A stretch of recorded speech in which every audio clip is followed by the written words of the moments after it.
आप देख रहे हैं अमेज नाउ। कारगिल विजय दिवस के आज 25 वर्ष पूरे हुए। समूचा हिंदुस्तानी इसे राष्ट्रीय पर्व के रूप में मना रहा है। प्रधानमंत्री नरेंद्र मोदी कारगिल विजय दिवस मनाने लद्दाख पहुंचे, जहां उन्होंने सैनिकों को संबोधित किया। इतना ही नहीं, उन्होंने विपक्षी पार्टियों को याद दिलाया कि जिस तरह से सरहद पर हमारे सैनिक समय बिता रहे हैं, रात का कष्टदायक पहर काटते हैं, उसे उनके लिए 1 घंटा भी काटना मुश्किल होगा है। शायद इस बात का उन्हें अंदाजा नहीं। मैं तो हैरान हूं, कुछ लोगों की समझ को क्या हुआ है। ऐसा भ्रम फैला रहे हैं कि सरकार पेंशन के पैसे बचाने के लिए ये योजना लेकर आई है। मैं ऐसे लोगों से पूछना चाहता हूं, जरा कोई मुझे बताए, आज मोदी के शासनकाल में जो भर्ती होगा, क्या आज ही उसको पेंशन देना है क्या? उसको पेंशन देने की नौबत 30 साल के बाद आएगी, और तब तो मोदी 105 साल का हुआ होगा, और तब न भी मोदी की सरकार होगी। क्या तर्क दे रहे हैं?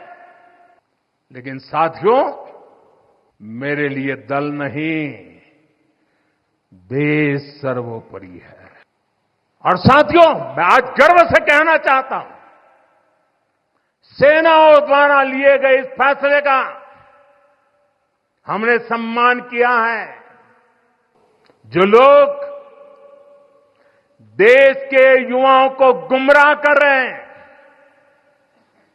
उनका इतिहास साक्षी है कि उन्हें सैनिकों की कोई परवाह नहीं है।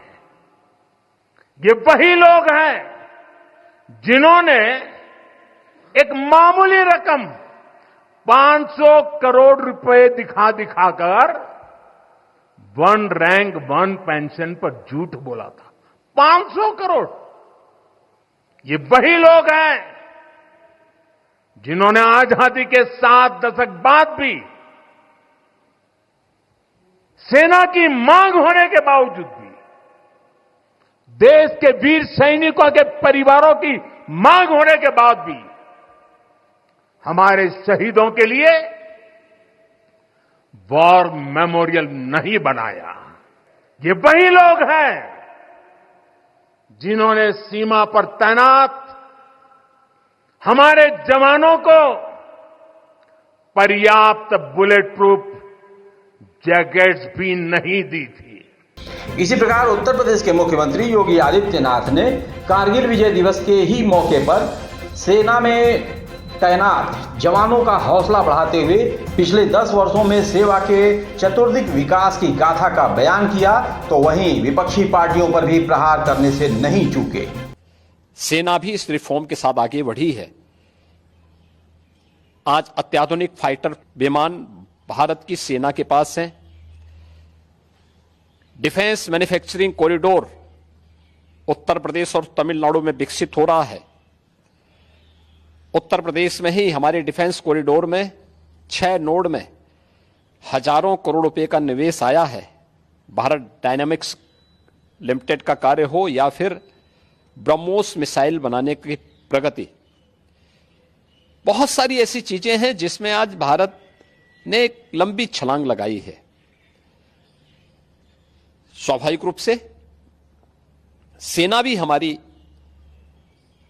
इस गति के साथ, इस रिफॉर्म के साथ आगे बढ़ सके।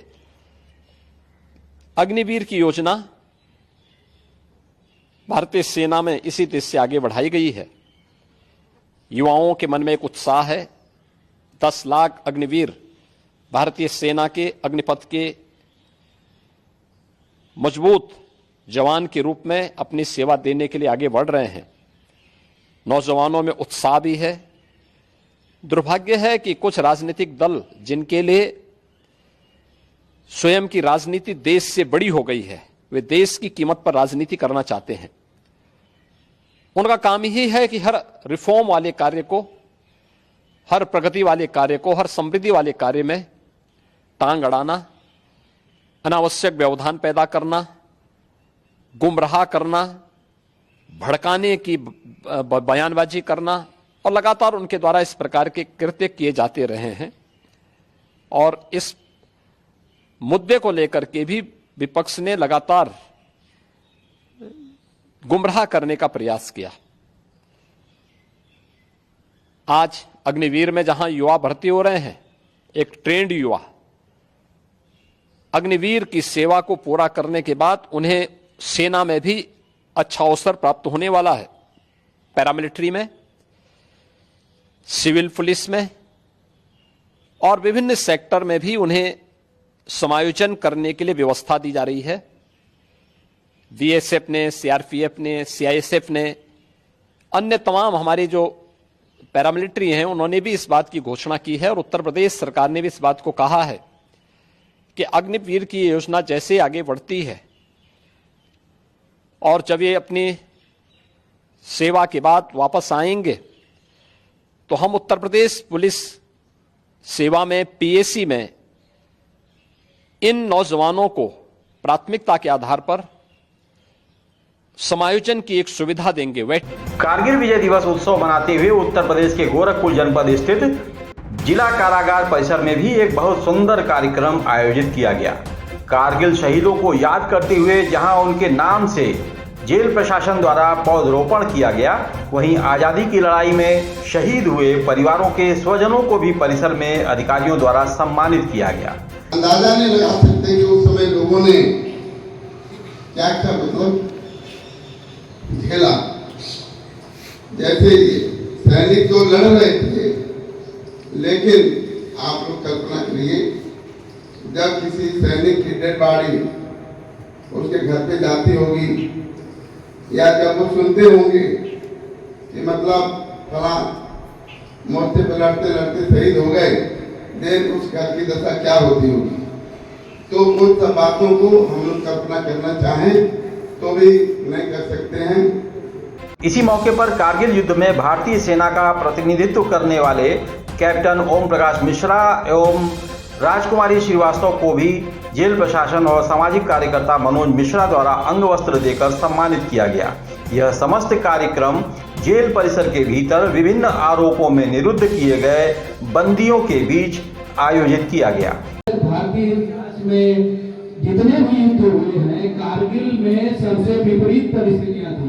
भारतीय इतिहास में इस तरीके का कोई भी दूसरा युद्ध नहीं था जो उतनी ऊंचाई पर लड़ा हो गया हो और हमारे सैनिक नीचे से ऊपर को चढ़े और दुश्मन ऊपर बैठा हुआ था।